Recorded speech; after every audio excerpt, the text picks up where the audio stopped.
Bueno, muy buenas noches y bienvenidos a todos y a todas un día más a Movimiento Galimplant. Hoy hemos tenido una serie de problemas técnicos de última hora, por eso hemos tardado un par de minutillos más en abrir. Son cosas del directo, siguen pasando tras más de 70 webinars. Os pedimos disculpas por la pequeña tardanza. Y bueno, gracias por haber esperado. Entonces, vamos a comenzar ya. Como sabéis, hoy venimos con la segunda parte del doctor Alberto Fernández, elevación de seno maxilar por abordaje lateral, parte 2. No quiero robar más tiempo porque él es de nuestra casa, él es una persona con muchísimo conocimiento y, como no, pues vamos a darle paso. Alberto, bienvenido de nuevo a esta parte 2. Muchas gracias y adelante. Muchísimas gracias a ti, César. Voy a empezar disculpándome y os cuento el porqué. Ayer me mordí la lengua y tengo no una llaga, tengo media lengua derecha hecha quicios, la verdad. Entonces me estoy dando constantemente mordiscos de forma que de tanto en tanto me entenderéis menos de lo normal y quizá hagáis algún ay porque me estoy mordiendo, lo siento. Total, ya sin más dilación, lo digo para justificar porque ya os digo que realmente es doloroso. Está muy bien lo de estar eh, un poco en el otro lado del paciente, ¿no? La verdad que me ha sido muy útil. Bueno, perdón, simplemente para explicaros esto. Os comenté hace 2 semanas que, pues bueno, que el tema de elevación de seno realmente daba para muchísimo. Y entonces tenía pues, como 120 diapositivas y me pareció demasiado extenderme, y por tanto consideramos, tanto César como yo, pues que era una buena idea dividirlo en partes. Entonces, pues hoy me ha pasado un poco lo mismo. Cuando he estado preparando la conferencia estos días, pues me he dado cuenta de que realmente no se puede tocar todo. Entonces, me he limitado, como iba a haber una tercera parte, me he limitado a qué es para mí qué son los senos difíciles, ¿no? Y aquellos aspectos que hacen que un seno sea difícil. Entonces, lo he dividido en 5 puntos y es lo que voy a compartir. Mi idea es, al final, pues dejar un poco de debate para que me digáis qué es lo que queréis ver en la tercera parte. Yo tengo montado una cosa, que os diré lo que tengo montado, pero os aseguro que voy a ir a la carta. Esto va a ser el típico concepto sajón, ¿no? De on demand, que es bajo demanda. Lo que me pidáis, lo haré. Siempre que puedo. Si me pedís hacer cosas que no sé o no puedo, no las haré, pero si puedo, os aseguro que las haré y llegaré. Total, bueno, sin más dilazón, os digo. Dilazón, no. Joder, ya lo he hecho mal. Bueno, sin más retraso, os digo. A ver, para mí, el primer aspecto que condiciona la dificultad de un abordaje del seno es, y os parecerá mentira, lo ancho que sea la pared lateral del maxilar. De forma tal que cuanto más ancha es la pared, más difícil es. Y os voy a contar el porqué. El porqué es porque si es muy ancha, tienes que hacer pues, mayor osotomía para llegar hasta la membrana de Schneider. Y dos, cuando es muy ancha suele tener medular. Y al tener medular es muy fácil que haya hemorragias. Y cuando hay hemorragias no ves. Y es por eso porque lo que el seno es muchísimo más fácil cuanto más delgada es la cortical. ¿De acuerdo? Entonces vamos a tener, como veis en la imagen de la izquierda, corticales sumamente delgadas que son menores al milímetro de espesor. Esos senos son muy fáciles de abordar porque enseguida desgastas ligeramente la cortical y ya se ve el aspecto pues, sonrosado o nacarado que tiene la membrana del seno. Por tanto, es fácil de delimitar, es fácil de retirar, muchas veces se fractura, pero es fácil de manejar. Cuando las paredes laterales son de un espesor medio, pues realmente tienes tendencia, y parece mentira, y al que sea un poco más neófito en esto le puede sonar un tanto a estupidez, pero os aseguro que no es así. Cuanto más tiempo está llevando a hacer la antrostomía, más fácil es meter la pata, porque te cansas y no llegas, entonces pierdes la tensión que hace falta para operar y puedes perforar con mayor facilidad. No digo que tenga que pasar, pero os aseguro que puede pasar. Entonces, las paredes medianas son algo más laboriosas que las delgadas, pero en principio sin especial inconveniente. Es raro que tengan más medular que cortical, y de hecho cuando hay medular es apenas una finísima capa que apenas provoca hemorragia, salvo que lesiones la anastomosis de la arteria alveolar ventral con la infraorbitaria, que ya hablaremos de ella un poco más adelante. ¿De acuerdo? Por tanto, paredes laterales delgadas son fáciles, las medianas son algo más complicadas, pero poco más. Y para mí estas son las realmente difíciles. Cuando tienes una pared lateral ancha. Cuando tienes una pared lateral ancha, suele ocurrir que la arteria, la anastomosis de la arteria alveolar con la infraorbitaria suele quedarse en el espesor de esa medular. De forma tal que cuando tú estás haciendo la angiostomía, ya tienes la hemorragia de la medular más la de la arteria. Y entonces se suele dificultar la retirada de esa pared lateral. ¿De acuerdo? Por tanto, ¿por qué os pongo aquí una gubia tipo Kerrison? Porque para mí es muy importante. ¿Os acordáis que os decía en el módulo anterior, si no revisadlo, que a mí me gusta hacer la ventana angiostomía pequeña y lo más amesial que pueda? Y a partir de allí la iremos modificando conforme sea necesidad, menester, me acuerdo que dije. Conforme sea menester, iremos adaptándola a las necesidades que tengo en cuanto a poder poder abordar las áreas que me son pues, de difícil acceso o para poder ver o para lo que queráis. De forma que mi resumen es que las ventanas pequeñas y se modifican y siempre ubicadas lo más amesial que podamos. A partir de aquí, ¿qué ocurre? Si tú tienes un hueso esponjoso, pues manifiesto, vas a tener una hemorragia importante. Y por eso me gusta hacer ese repulgo, esa modificación de esa angiostomía mediante instrumentos que cortan, pero antes genera un colapso de las corticales, de forma que vas como apelmazando la parte esponjosa de forma que reduces la hemorragia. Os parecerá una tontería, pero realmente es útil. Entonces, como resumen de este primer punto, las paredes laterales, cuanto más delgadas, más sencillas son. Si son medianas, pues más o menos. Si son gordas o anchas, pues más complicado. ¿Qué es lo que hago cuando tengo una pared ancha? Sistemáticamente la adelgazo con dos intenciones. Una, retirar el hueso, cosechar todo el hueso que pueda. Dos, reducir la hemorragia, porque lo que hago es retiro la cortical, retiro la esponjosa, puedo colocar cera de hueso alrededor del espacio medular y solo tengo que abordar una última cortical que va a ser fina. ¿Entendéis? De forma que tengo cosechado una lámina cortical, tengo cosechado hueso esponjoso, puedo cosechar una segunda lámina cortical y eso a mí me parece muy interesante. Y luego veréis por qué todo tiene sentido. Ahora, espero que esto se haya entendido. Ahora vamos a ver el segundo aspecto que para mí, de forma más común, dificulta una elevación de seno, que son las prominencias radiculares. Imaginaos en esta imagen de la izquierda, donde lo que he hecho es dibujar un seno, donde me he dedicado a hacer que la pared esqueletal de lo que es el maxilar superior sea transparente para que podamos ver el seno, por transparencia, ¿no? Y aquí lo que he dibujado es la membrana del seno, como deja una disponibilidad ósea limitada. ¿Qué ocurre si tenemos, como es el caso, las raíces indentadas en el interior del seno? Pues que lo que va a ocurrir es que si elevamos el seno, esto que os voy a decir es muy importante, si elevamos el seno y superamos el ápice de los dientes vecinos, lo que va a ocurrir es que vamos a seccionar su pedículo vascular nervioso. Eso es algo que a mí siempre me obsesionó. Y yo veía que nadie le da importancia hasta que encontré unos artículos en la literatura que indican lo que yo siempre sospeché, que hay casos de sección del paquete vascular nervioso, necrosis del diente y necesidad de hacer endodoncias de los dientes pues limítrofes al área que hemos elevado. ¿De acuerdo? Por tanto, yo cuando tengo dientes vecinos, elevo la membrana del seno hasta la porción inferior del ápice de los dientes para evitar las secciones del pedículo. Espero que esto se haya entendido. Es muy importante en este aspecto. Evidentemente, la ventana, tanto también la vamos a hacer exactamente igual que lo que os conté el primer módulo y aspectos que vamos a ver ahora. Lo importante aquí va a ser el límite de la elevación vertical. ¿De acuerdo? Y, sí, hay una cosa que estaba pensando respecto de esto. Yo siempre digo lo mismo, es más difícil un seno cuanto más pequeño es.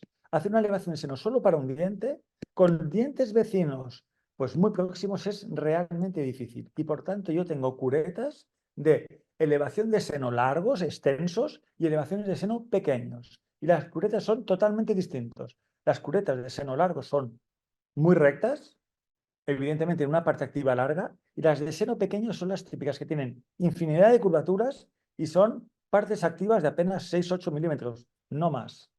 ¿De acuerdo? Ahora vamos a lo que para mí es el meollo de la cuestión. Realmente pienso, y lo digo con el máximo de la humildad, pienso que lo que estáis a punto de ver nunca, jamás se ha contado. Es totalmente inédito. Yo hace 20, en el 96, 1996, empecé pues a manejar estas cosas. Y ya entonces hice un análisis, dije, bueno, esto yo lo veo definido, veo que hay que hacerlo así, así, así. Y ahora os voy a contar lo que desde el 96 yo ya tenía cristalino, que es como había que hacer las cosas. Y os aseguro que no he vuelto a cambiar nada. En cuanto a las tabiques y septos, os tengo que decir, no voy a entrar en porcentajes, para eso está la literatura. En el PDF que os mandé o que pedí compartir, y sé que está compartido porque lo he visto en el canal de YouTube, eh, en ese PDF pues viene información al respecto de la prevalencia de los septos y todas estas cosas, quién los descubrió, y no entiendo que no tiene sentido pues rizar más el rizo. Para mí los tabiques y los septos los divido en dos grandes grupos. Uno que sean palatovestibulares, es decir, que vienen desde la parte palatina o nasal y llegan hasta la pared vestibular. A eso les llamaremos transversales. Estos tabiques que van desde paladar hasta vestibular, los pueden ser parciales. Esto quiere decir que no llegan totalmente a la pared vestibular, o totales, que es que desde el palatino llegan hasta vestibular. Entiendo que puede ser un tanto confuso y por tanto, ay, ahora ¿por qué no pasa esto? Y por tanto, he hecho una serie de dibujos. Imaginaos, aquí tenemos un maxilar superior y he hecho lo que se llama un booleano, que es coger del modelo del maxilar, he quitado pues toda la pared lateral para que podamos ver en su interior. ¿De acuerdo? También he quitado la membrana de Schneider para que podamos ver el hueso. Y aquí se ve, espero que podáis ver el ratón, ahora lo hago que sea más gordo. Aquí se ve un tabique que desde la porción palatina pues se avecina, se insinúa, perdón, hacia la porción vestibular. Y será parcial porque no llega a contactarlo. ¿De acuerdo? Entonces, yo diría que estos son los tabiques más comunes. Ahora, lo que he hecho en la imagen de la izquierda es a ese mismo booleano, a ese mismo le quito virtualmente una pared de hueso hasta que llego al interior, le he colocado el seno. Y en el seno maxilar vamos a ver las raíces indentadas y pues nada más. ¿Y por qué quiero destacar este aspecto? Lo que quiero deciros es que si yo tengo un tabique que es parcial, es decir, llega desde la parte palatina hasta la parte vestibular, o sea, dirección de la parte palatina a la vestibular, pero sin llegar a ella, yo cuando quite la pared ósea no lo voy a ver. Y esto es muy importante. Entonces, aquí no se ve para nada el tabique, porque no llega, porque es parcial. Pero ¿qué ocurre si hago una perforación? Esto es virtual, no vamos a hacer una perforación para ver si se ve el tabique, que ya os digo que no se va a ver. ¿Y por qué no se va a ver el tabique? Pues no se va a ver porque el tabique ese estará tapizado por la membrana de Schneider. Ahora estaréis pensando, ¿y este loco de Ibiza, que ya se ha mordido la lengua 50 veces, y esto es literal, lo acabo de hacer? ¿Para qué me cuenta esto? Pues ya veréis el enorme interés que tiene eso. Hasta ahora espero que se haya entendido. Yo tengo un tabique parcial que va en dirección palatino a vestibular. Y es parcial porque no llega hasta vestibular. De forma que si retiro la pared lateral para ver, no veré más que la membrana de Schneider. Si la perforo, lo que voy a ver es pues que se puede ver aquí el tabique, se puede insinuar su prominencia, pero no voy a ver para nada el hueso. Va a estar cubierto por membrana de Schneider. ¿Por qué digo esto? Porque esto está tomado del primer curso que dimos, el primer webinar de liberación de seno. Yo haré mi ventana de antrostomía y al retirarla voy a tener acceso a la membrana de Schneider. A partir de aquí empezaré a levantar la membrana de Schneider. Y una vez levantada, será cuando pueda ver mi tabique óseo. Tabique parcial de transversal, ¿no? De palatino vestibular. Esto espero que se haya entendido. ¿Por qué es esto importante? Pues veréis que todo tiene coherencia. Aquí diseño mi ventana de antrostomía, recuperaré esa pared lateral y a partir de aquí iré levantando la membrana, como os decía, primero la parte posterior, luego la parte inferior, luego la parte coronal y por último la parte anterior.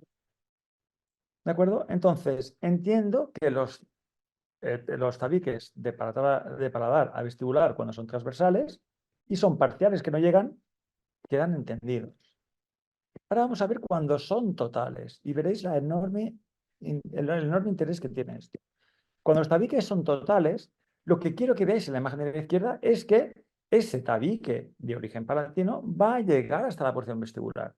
De forma tal que si yo elimino la pared lateral, aquí sí que voy a ver el tabique que está pegado, adherido, forma parte de la pared lateral. ¿Entendéis eso? Esto puede ser muy goloso para quien propone, espero que en esta imagen vista desde coronal se entienda, desde la porción palatina el tabique va a llegar a la pared lateral que está aquí. De hecho, va a formar parte de la pared lateral. Al retirarla, se verá, por tanto, la insinuación que supone ese tabique, perdón, la insinuación que supone el tabique este visto desde vestibular. ¿De acuerdo? Y esto tiene el enorme interés de que estará ese tabique totalmente cubierto por la membrana de Schneider, salvo en la porción que forme parte de la pared lateral, evidentemente. ¿De acuerdo? De forma que aquí puede ser muy goloso, puede ser muy apetecible el hacer una ventana por la parte mesial del tabique y una ventana más por la parte distal del tabique, de forma que tengamos que elevar esta pared lateral, perdón, esta ventana de antrostomía, tengamos que abrir esta ventana de antrostomía y al final lo que haremos será intentar llegar en medio hasta que encontremos el septo, dejando aquí una porción pues sin elevar. Yo esta opción la descarto totalmente. No le veo ningún sentido, soy categórico, no le veo ningún sentido hacer 2 o 3 ventanas, hasta 4 ventanas he llegado a ver en algún seno, en algún dictante haciendo 4 ventanas, 3, 4 ventanas, es decir, ¿pero para qué? Pero bueno, será por hacer ventanas. Entonces, yo no le veo sentido hacer muchas ventanas y os voy a contar el porqué. Imaginaos que tenemos aquí, no se ve, lo he hecho a posta, no se ve el tabique. Tú sabes que hay un tabique porque lo has visto en el TAC o en el CBCT, pero aquí no lo ves. Entonces, mi propuesta es hacer una única ventana y esto tiene un doble sentido. Primero, el poder cosechar una pared lateral que me permita injertarlo. ¿De acuerdo? Y no tener 2 áreas pequeñas que es más fácil que se te perfore, que luego no las puedes utilizar para nada y por tanto yo prefiero una única ventana. Ese es el primer aspecto, lo mismo que el primer webinario. Pero el segundo aspecto muchísimo más importante es este. El tabique es total, o sea que llega desde palatino hasta vestibular. De forma que si yo dibujo la ventana de antrostomía, voy a ver que cuando voy perforando, cuando voy haciendo todo el recorrido perimetral de esa ventana, hay 2 puntos, el punto más coronal y el más acoronal, perdón, y el más apical, donde no consigo encontrar la membrana ya me he mordido, la membrana de Schneider. ¿Por qué? Pues porque está ocupada por el tabique. ¿Y por qué es importante? Porque a partir de estos 2 puntos, el apical y coronal, vamos a ser capaces de dibujar muy sencillamente cuál es el recorrido del tabique. Ahora cogeremos bien la pieza de mano o bien el piezo y sencillamente viendo la parte que no pierde al revés, continuidad, esa antrostomía, porque continúa con la pared ósea del tabique, estableceremos el punto apical. Y cuando nos ocurra lo mismo en coronal, lo que vamos a hacer va a ser trazar una línea. La vamos a ir dibujando poquito a poco y conforme vayamos recorriendo, iremos delimitando perfectamente el contorno externo de dicho tabique. A partir de aquí, vamos a generar, sí, 2 ventanas, pero unidas por un punto en común, que es ese tabique, que estará ya desprovisto de mucosa. ¿Por qué? Porque nunca la tuvo, esta pared nunca tuvo mucosa. Este borde nunca la tuvo.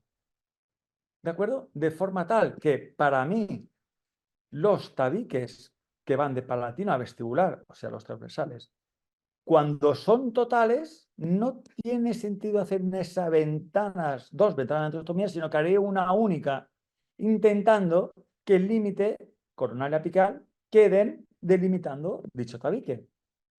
Pero eso mismo pasa exactamente igual cuando los tabiques son parciales, pero en vez de originarse desde palatino, se originan desde vestibular.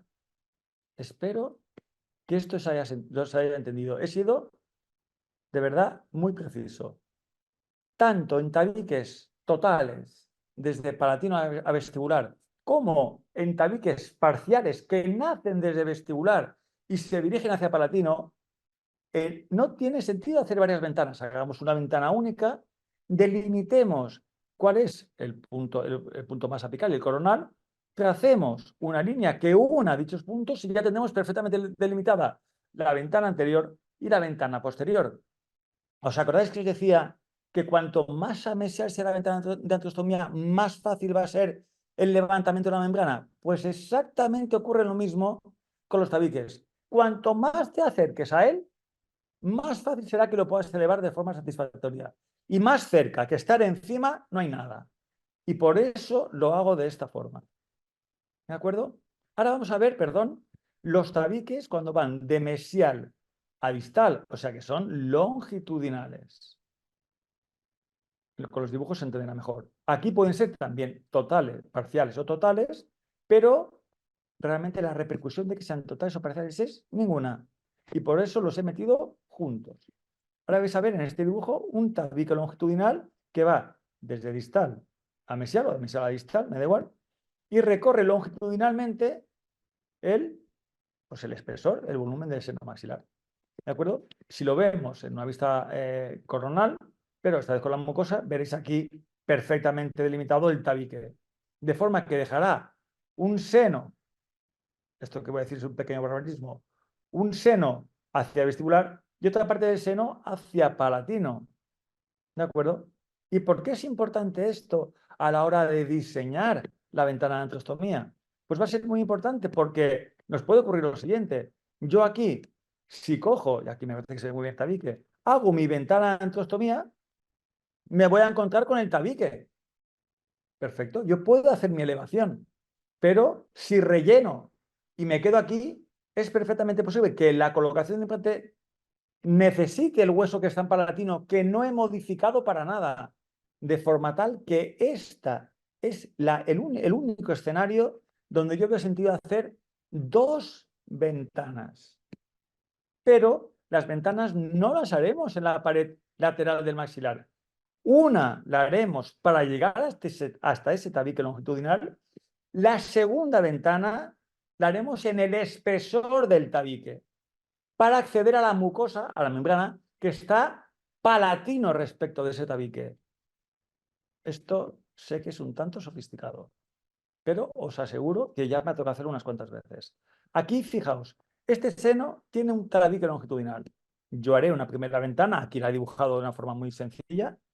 Con esta primera ventana accederé a la membrana de Schneider, la elevaré y al elevarla, pues si el tabique es parcial, me encontraré la membrana que continúa por aquí, pero aquí me encontraré el tabique sin más.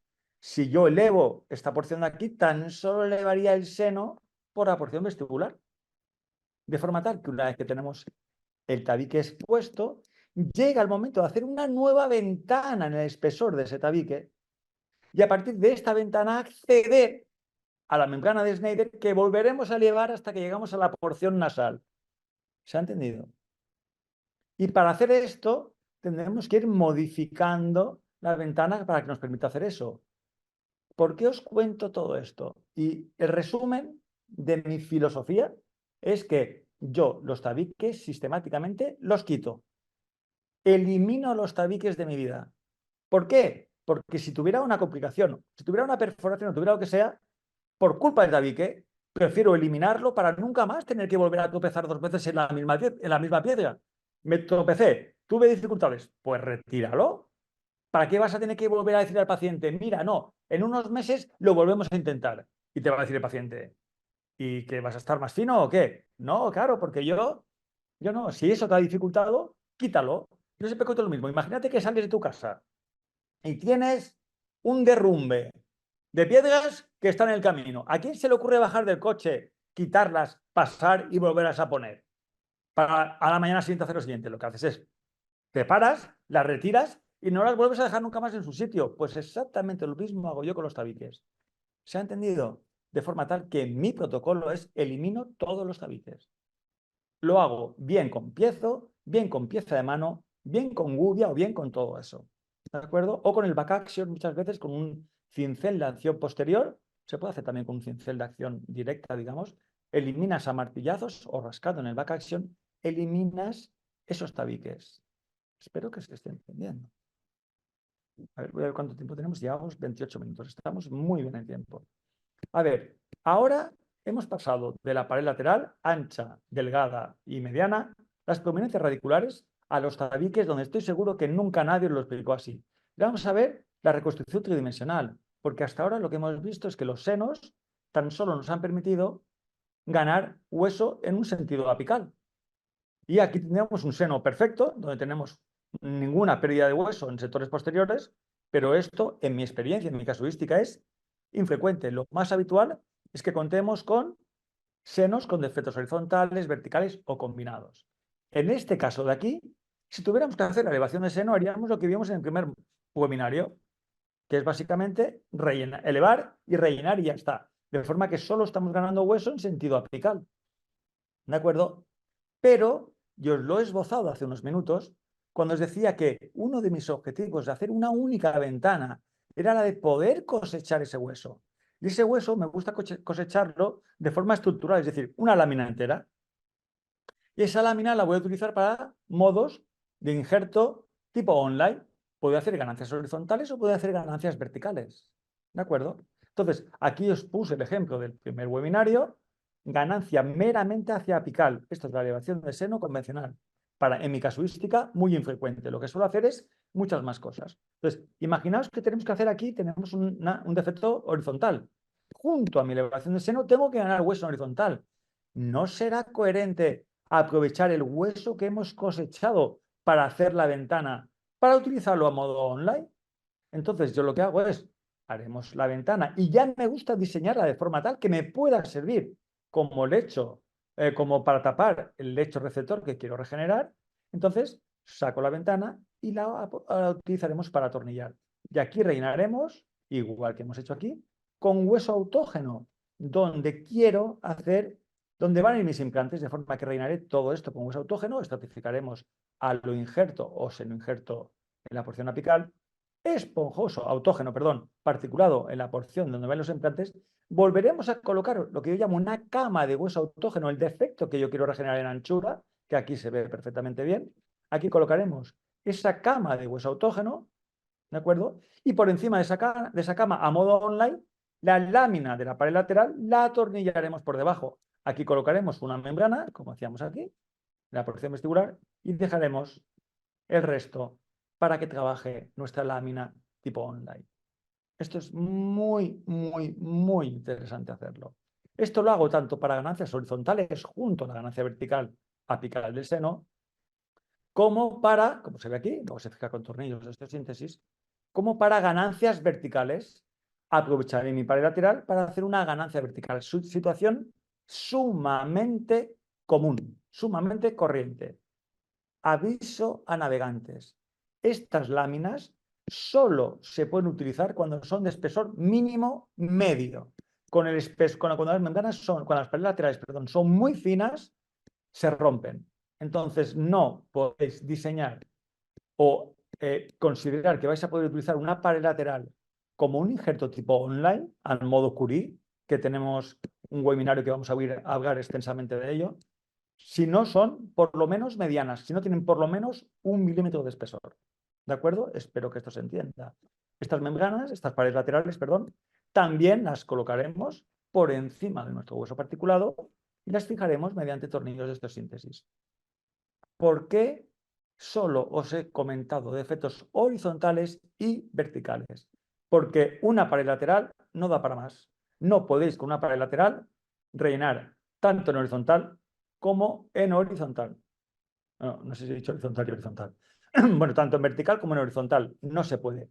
Para hacer eso hace falta hacer técnicas más avanzadas, pero para eso webinario tiene 10 módulos para hacerlo de una forma paulatina. Tan solo os diré en este momento que para fijar los tornillos es interesante que consideréis lo que yo llamo el efecto arandela y los sajones le llaman el lag effect o lag effect será. ¿En qué consiste el efecto arandela? Consiste en que si esta es la lámina cortical y esto es el hueso particulado, el tornillo no hace ningún tipo de fricción sobre ninguno de ellos. El tornillo sencillamente muerde, engancha en el lecho receptor, que aquí he dibujado con este orificio, con este cilindro más estrecho, de forma que la rosca sí es capaz de engarzarse en esta porción de aquí, lecho receptor, que no sobre la lámina cortical ni sobre el particulado, que evidentemente nunca hay de engancharse. De forma tal que aquí se ve perfectamente, me parece, la cabeza semisférica del tornillo va a actuar como arandela, es decir, la cabeza va a estar presionando sobre el lecho receptor, pero sin morder, sin hacer fricción ninguna sobre el injerto, dado que si esto ocurre, se nos puede movilizar y puede facilitar que se fracture. Y esas láminas laterales son especialmente delicadas. De forma que, pensad, arandelas y nada más. Ahora ya llega el momento de colocar los implantes. Hemos hecho todo lo que os dije en el primer webinario, todo lo que os he dicho ahora, y básicamente me parece que el resumen es muy fácil. Paredes laterales, si son muy gordas, se adelgazan, se aprovechan para coger hueso. Cuanto más delgadas, más fáciles son, pero no podemos utilizar esa pared lateral para hacer injertos tipo online. Las prominencias radiculares nos quedaremos a nivel un poco por debajo de los ápices de los dientes vecinos. Los tabiques, si son parciales desde vestibular o si son totales, haremos una única ventana para que nos los delimiten. La reconstrucción 3D lo que haremos será aprovechar el hueso de esa pared lateral para hacer ganancias verticales u horizontales. ¿De acuerdo? Y en el momento de colocar los implantes, tengo la enorme suerte, yo y todos, de contar con Jorge Delgado, que nos ha enseñado cómo hacer el fresado biológico para que en esos huesos de baja densidad podamos aprovechar el máximo el caudal de hueso que tengamos, no lo sacrificamos de forma inútil y nos favorezca un adecuado posicionamiento y que tengan un torque de inserción satisfactorio. ¿De acuerdo? De forma que no voy a perder un segundo hablando de las bondades del fresado biológico, porque Jorge Delgado lo ha hecho en infinidad de veces y lo hace muchísimo mejor que yo, aparte muchísimo más elegante vestido y en todos los aspectos. De forma que no perder un segundo. Lo que sí es importante que entendáis es que la filosofía del implant gira en torno de sumergir mínimo 2 milímetros la parte coronal del implante y dejar siempre que se pueda el pilar colocado, el pilar transepitelial, colocado al torque adecuado. Eso es muy difícil de que ocurra en una elevación de seno. Primera, porque no podemos elevar 2 milímetros, porque lo podemos hacer, pero es que en muchas ocasiones acabaríamos dentro del seno. Y segunda, que esto tenga torque suficiente es muy difícil, tanto si los implantes se colocan de forma inmediata como si se hacen después de una cirugía de segunda fase para colocar los implantes. ¿De acuerdo? Y con esto quiero terminar y os ruego que hagáis capturas de pantalla de lo que viene aquí. Aquí yo, la gente que me conozca y los que no, estaréis a punto de verlo, os supongo que lo habéis hecho, yo soy un apasionado del hueso autógeno. ¿Por qué? Porque aquí lo que he hecho en esta tabla es resumir lo que dice la literatura de una forma realmente farragosa. O sea, realmente me ha costado meses ser capaz de rellenar lo que ahora os estoy regalando de la mano de Galimplan, que es ¿cuánto tiempo espera de media la literatura después de hacer una elevación de seno con hueso autógeno? Pues desde que haces la elevación hasta que puedes colocar tus implantes, 16 semanas, 4 meses. Una vez que están colocados, tardaremos 4 meses más en cargarlos. ¿De acuerdo? Si haces la colocación simultánea de los implantes en hueso autógeno, en 6 o 8 meses, dice la literatura, podemos cargar nuestros implantes. ¿De acuerdo? Vamos a ver si utilizamos aloinjerto. Aloinjerto procede de la misma especie, pero es otro individuo. Ay, esto no son 6 semanas, perdón. Aquí, perdón, esto lo he cambiado antes, son... Ay, que me he equivocado. Antes, perdón. Ay, esto pasa, porque lo he cambiado a último momento, porque lo había puesto cosas en semanas y cosas en meses. Entonces digo, lo voy a poner todo en meses y me he olvidado poner aquí la rectificación, perdón. Aloinjerto, os decía, aloinjerto. Desde que rellenamos un seno solo con aloinjerto, la literatura nos dice que es conveniente esperar 6 meses. Después colocaremos nuestros implantes. Y después de 6 meses de colocados, podemos hacer la carga. Si lo hacemos simultáneamente, es decir, elevo un seno con aloinjerto, entre 9 y 12 meses podemos hacer la carga de los implantes. ¿De acuerdo? ¿Y qué ocurre si utilizamos seno injerto? Pues después de hacer una elevación de seno con seno injerto, deberíamos esperar de 9 a 12 meses para colocar los implantes y después cargarlos en 4 a 6 meses. De forma tal que nos vamos pues desde un mínimo de 1 año y un mes a 1 año y medio casi, para poder cargar los implantes que hemos hecho solo con seno injerto. Para mí esto es muchísimo tiempo, pero bueno. Y si colocamos nuestros implantes simultáneamente a la elevación solo con senógeno, según la literatura deberíamos de estar esperando de 12 a 16 meses. ¿De acuerdo? Fijaros la enorme diferencia de tiempo que hay. Estamos reduciendo a la mitad el tiempo cuando utilizamos hueso autógeno. Y para mí esto es un factor más que suficiente como para decantarme por él. Máxime cuando la inmensa mayoría de los senos que hacemos podemos cosecharlo de las zonas vecinas, sin tener que ir a fuentes, evidentemente no orales, y ni siquiera a mandíbula a rascar de mentón o de rama. ¿De acuerdo? Os ruego que os quedéis con esta tabla, en la que seguro que hay pues, gente que opina distinto, pero me ha llevado meses recopilar un resumen de lo que aparece reflejado en la literatura. ¿De acuerdo? Pues sin más, o como os decía al principio del webinario, mi idea es que para el próximo webinario, y con esto dejaremos la elevación de seno, hablemos del manejo de perforaciones de las membranas y de sinusitis. Pero os dejo la opción, y os aseguro que lo voy a hacer, a que cualquier aspecto que queráis, yo me comprometo a satisfaceroslo. Pues quiero que me hables solo de ganancias, no sé qué, quiero que me hables de lo que sea. Decidlo ahora o se lo hacéis saber a Galimcan y yo os garantizo que voy a hacer todo lo que pueda por satisfacer esa demanda que tengáis. ¿De acuerdo? Bueno, al final, pues 40 minutos justos. Ya sé que me he pasado, pero es que no sabía cómo hacerlo más corto. Espero que os haya Ha servido estado perfecto, Alberto. Perfecto. y pues nada más, aquí hay más cosas, ¿no? Y perdonadme, Gazapo, es que lo he cambiado a último momento y me he dejado de meses por semanas. Perdonadme. Bueno, aprovecho para informar a la gente que está viendo la presentación que ahora viene, si no me equivoco, corrígeme Alberto si lo hago, la parte siguiente que es descripción detallada de la técnica de Curie para regeneración ósea. ¿Es Sí, bueno, correcto? mi idea era hablar del manejo de las perforaciones del seno, pero si quieren que pasemos a Curie, pasamos a Curie. Porque al final del seno hemos dejado ese aspecto que me parece que es importante. Entonces yo Vale, lo, pues lo no que hay, me no hay ningún digáis, lo que problema. diga la audiencia o lo que se me pida, yo haré. Modificamos la programación y vamos por las... Ya sabes, esto va adaptándose, va adaptándose a los tiempos, no hay problema. Jo, lo siento, lo siento. No, no, no, no, sí es perfecto. Sí, al final yo creo que es la forma de transmitir pues las cosas que la gente necesita. Y lo que decías tú, si alguien tiene alguna temática, algo que quiera pedir que el doctor Fernández trabaje de una forma más, explique de una forma más exhaustiva, pues solo tiene que escribirnos un correo o a través de este canal y así se lo haremos saber. Ah, eso es lo que pienso hacer. Perdonadme, que me he mordido unas cuantas veces, de verdad. Uf. Bueno, informar a la gente que el próximo webinar será el día 10 de octubre a las 9 de la noche. 10 de octubre. Perfecto. Y nada, parece que ha quedado todo claro. Hoy no tenemos ninguna pregunta, así Ay, que por el momento no tenemos ninguna.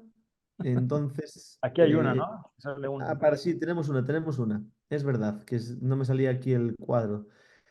Excelente, Alberto. Sin duda necesitaría una parte 3 tratándonos las temidas perforaciones y explicando cómo vaciar esos senos ocupados. Un saludo y mil gracias. Pues eso ya lo tengo hecho, o sea que ninguna pega. Entiendo que ha sido un tanto denso este webinario, pero ojalá me lo hubieran contado a mí también, lo que os decía en el primer webinario.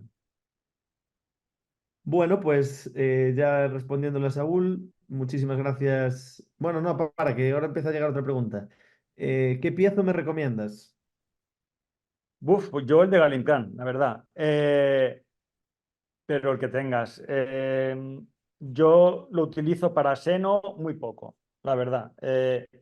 Y había diseñado hasta puntas para hacer la elevación de seno, pero ya no lo utilizo más. Realmente voy con pieza de mano, algún tabique sí que lo he quitado con piezo, pero hoy en día ya la verdad que yo el piezo lo utilizo fundamentalmente para transposiciones del dentario, que tenemos, me parece que hay uno de los módulos, no sé, uno de los webinarios, no sé, el séptimo o así, hablaremos de eso. Y para cigomáticos en alguna zona lo hago con el piezo. El resto no lo uso para nada más. Quizá para alguna cosa, puede ser que algún ápice de alguna raíz me sirva para que esté pegado al dentario. Sí, en general para manejar cosas del dentario y poco más. Y bueno, el piezo, pues el que tengáis, y si no tenéis, pues el de Galimplan. Vale, nada, nos dice Iván que perfecto, entendido, estamos de acuerdo entonces. Entonces, bueno, usa también un piezo de mano según nos indica. Tenemos otra pregunta que nos dice que, perdona, pero ¿con qué recoges el hueso del seno? A mí me gustan mucho los afeitadores de hueso. Pues tipo Safe Scraper, tipo Mikros, o el más barato de todos. Yo siempre digo que es el instrumento más rentable de la consulta, que es el Back Action. El Back Action es un cincel de acción posterior que tiene como una especie de uña. Entonces, pues rascando, pues o simplemente pues vas cosechando ese hueso. Hay que afilarlo cada uso y vamos, tengo un montón de vídeos usándolo, también de vídeos de cómo se utiliza, cómo se tiene que afilar para que corte bien. Y es muy interesante. Y además es que ya os digo, no sé lo que cuesta, pero es que es eterno. Yo tengo Back Actions desde que empecé y es eterno. Llega un momento que ya están deteriorados y las tienes que tirar, pero realmente es súper útil. Básicamente no sé si hay forma de compartirlo, lo podéis buscar en internet. Back Action, cincel de acción posterior. Y tiene una parte activa que es a 45 grados, se afila con la cureta de Arkansas a 45 y pues poco más. La verdad que súper útil. Y normalmente lo saco de la pared lateral. También lo utilizo dentro del seno para quitar los tabiques y pues si tengo que ir a rama o mentón o hasta el mismo cigoma o espina nasal o donde sea, lo rasco con ese cincelización posterior, pero se pueden utilizar muchísimas herramientas. Yo os digo, nunca utilizo nada que libere suero para capturar hueso particulado. ¿Por qué? Porque si tú vas irrigando, mientras estás cosechando el hueso, estás perdiendo BMPs, estás perdiendo factores de crecimiento. Por tanto, yo siempre que cosecho el hueso particulado, lo hago con humectación, es decir, el instrumento está empapado, o sea, está apenas tocado un poco para que vaya humectando, haciendo una especie de coágulo ese hueso particulado, pero no lo lavo, porque si lo lavo pierdo factores de crecimiento que me son muy útiles. Espero que se haya entendido esto. Pues creo que sí, yo creo que ha quedado claro porque nos dice muchísimas gracias, doctor. Bueno, pues nada, con esta última pregunta damos por finalizado esta segunda parte.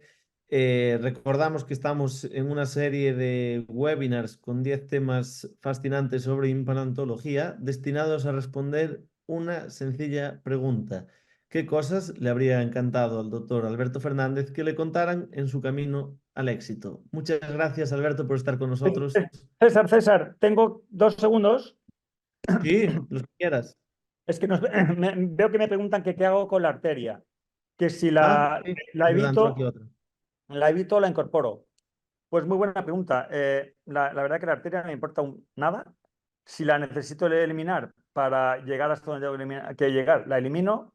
Y lo que os decía antes, pues sencillamente poniendo cera de hueso, eh, aplastándola con la gubia, muchas veces con un mosquito, o colocando, a veces lo que hago es cojo una pequeña esquirla de hueso y la introduzco en la arteria y así se colapsa. O si no, ha habido veces que he tenido que pues liberarla por entero y hacer una ligadura y ya está.